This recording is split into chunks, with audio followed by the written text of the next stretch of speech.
A huge thanks to Sir Swag for pioneering this video format. Unfortunately for him, the format has evolved to something else after my previous video. I am taking over now. A big thanks to this Nibble for asking me to use sappy 5 voices instead of MLG Daniel. You watched 100 German tanks described in one sentence, and so did I. Now it's time to watch 100 Soviet tanks described in one sentence. Without further ado, here is part 1 out of 2, featuring the first 50 tanks. This one is about tiers 1 to 6. Now, let's roll out. Ah yes, this seems like the perfect tank to platoon together with a mouse back in 2015. What if we stole the USA design of US Christie M1931, model 1940, and made it into a tank? This is what happens when you turn a racing car into a tank design. The Soviet Formula 1 tank. The armor of this tank is hard to use but feels rewarding when you manage to do so. What could possibly go wrong to a tank with only 2 crew members? Командир контужен, видимость снижена. Экипаж выведен из строя. Экипаж убит.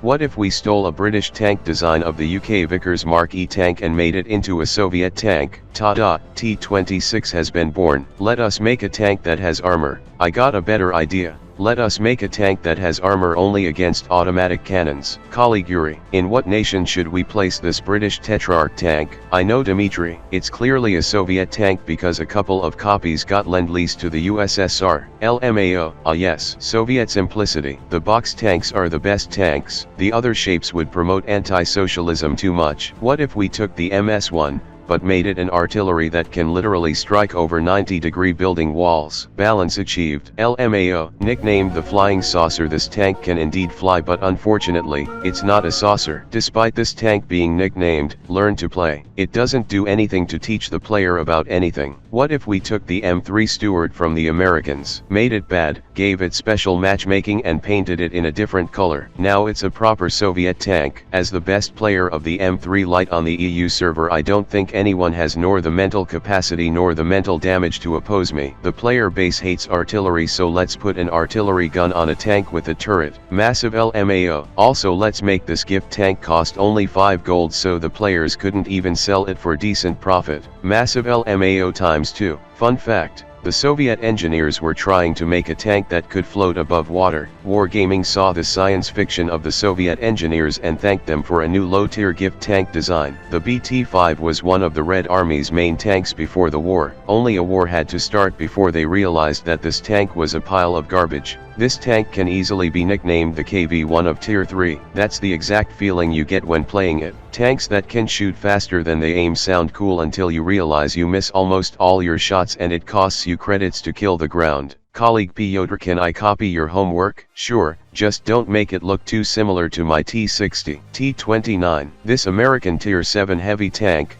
T-29. This Soviet Tier 3 medium tank kind of feels like a Tier 3 KV-2. You hit hard but the enemies hit you hard back as well. Colleague Andre, what should we do with these captured German Stu-G3 and Panzerkampfwagen 3 vehicles? Maybe we could paint them in a different color so they'd be proper Soviet tanks? No, I've got a better idea. Let's put the Soviet 76mm F-34 gun on them and then let's paint it in a different color. Oh my god, that's actually genius. This TD kind of looks a lot like the Chinese Tier 4 TD, the Su-76 GFT, if you squint your eyes and drink a lot of vodka before that. This artillery piece proves that the Soviet engineers were smart enough to put a turret on an SPG and make it fully rotational. Once, then they forgot how to do this. The guy who designed the BT-7 just copied the guys who designed BT-5 work, but that guy had also copied the work of the guy who designed the BT-2. Stealing was indeed one of the big problems of socialism. The T-60 got copied by the T-70, but little did the T-70 know there would be a T-80. Now I'm still waiting for a T-90. Ladies and gentlemen, what is going on? It is T90 official. About a year and a half ago, I uploaded the first episode, and I've been struggling. That's quite impressive. What if we took a British Valentine, gave it special matchmaking and painted it in a different color? Now it's a proper Soviet tank. Also, this tank feels way more like a heavy than a light. You gotta love wargaming breaking promises and selling the game's light pre-order package tank to make a quick buck. T-28. This American Tier 8 turretless tank destroyer. T-28. Who knew that this Soviet Tier 4 medium tank would be the worst tank to play as a beginner, but also would be one of the best tanks to play as an experienced tanker. Ah yes, naming a tank after the gun it uses. We will surely have an element of surprise over the enemy. The person who thought it's a good idea to put a gun that can two-shot same tier vehicles on this tank just wanted to mess with low tier players, and you can't convince me otherwise. This TD's gun is able to shoot out angels from the sky. That's why it was sent to hell, or also known as World of Tanks random battles. Ah yes, let us yeet this tier 3 TD into tier 4 for no real reason and then say that our intention was to make the tech trees more comprehensible. Massive LMAO. This artillery piece proves that the Soviet engineers were smart enough to put a turret on an SPG and had already forgotten how to make it fully rotational after doing it once for the Su-26. Mom, can we get a worse T-50 please? We have a worse T-50 at home, son. Wait, hold on a minute. Listen here, you little shit. This is not how the meme normally goes. On a more serious note, why did they randomly move a tier 4 tank to tier 5? Like what the heck? In times ancient for World of Tanks, this young one was breaking the boundaries between World of Tanks being a tank game and a racing simulator. Colleague Dimitri, in what nation should we place this British Matilda tank? I know, Yuri. It's clearly a Soviet tank because a couple of copies got lend-leased to the USSR. LMAO, T-34. This American tier 8 premium heavy tank.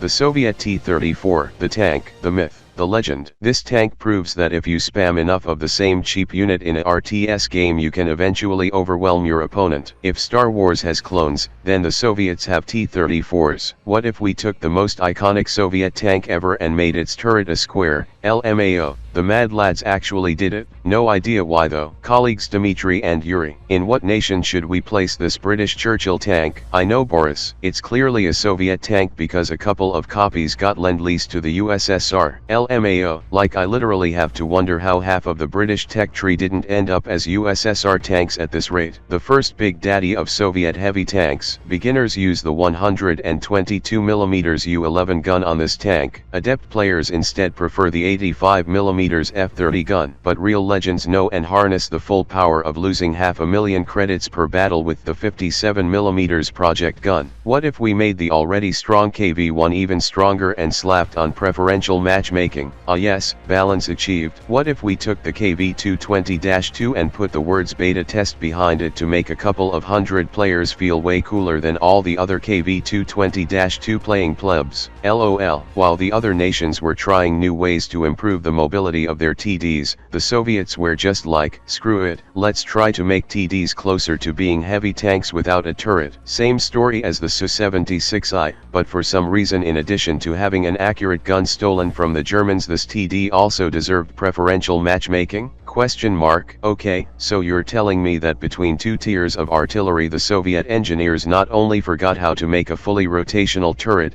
but also how to even make a turret in the first place? What will the next Soviet artillery be missing then? Maybe all of its shots?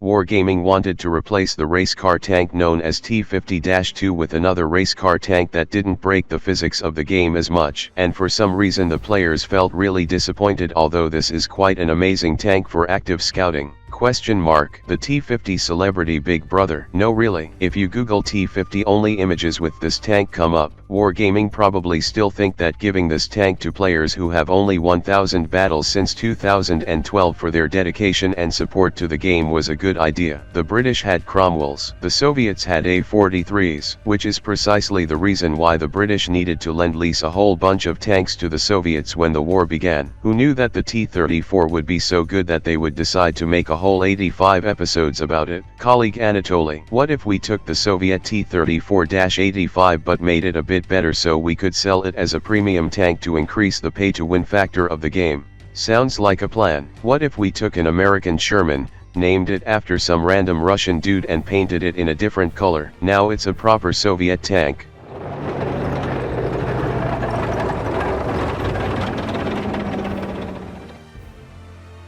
Colleague Rudy, somehow all of our secret Soviet files have been acquired by the Polish command. We think that there's a Polish imposter among us. What is your opinion on the matter?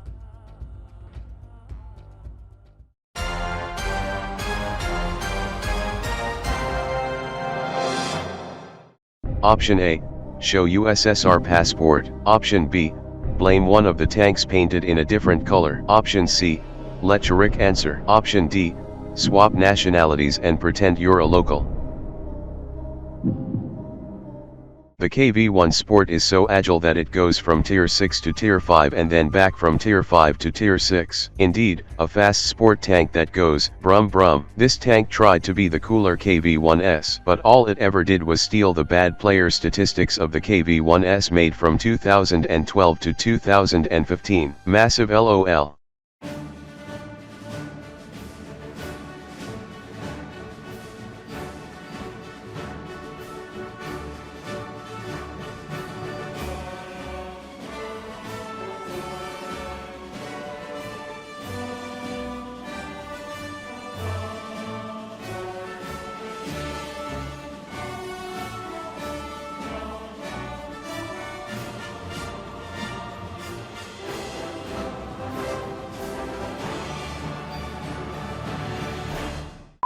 Hey there people, it's Guest Cat here. Meow meow. If you enjoyed the video, please do remember to like it, share it, comment on it, watch it again and to subscribe. As seeing positive feedback motivates me to make new videos slightly quicker. And if you didn't do any of those things, then this is for you. Show's over, cheapskate!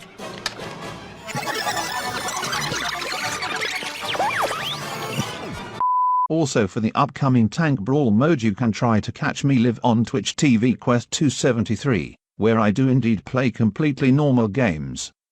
Get epic victory royales a lot and definitely not just once in my life, strategize a lot, and always strive to improve after already having learned the ropes. Thank you all for watching. See you at the 1K subscriber special video. ? A fast sport tank that goes brum brum brum brum brum brum brum brum. Stop, there's a penny. Okay, we picked it up. Time to go brum brum brum brum brum brum brum brum. I choose option C. Let Churik answer.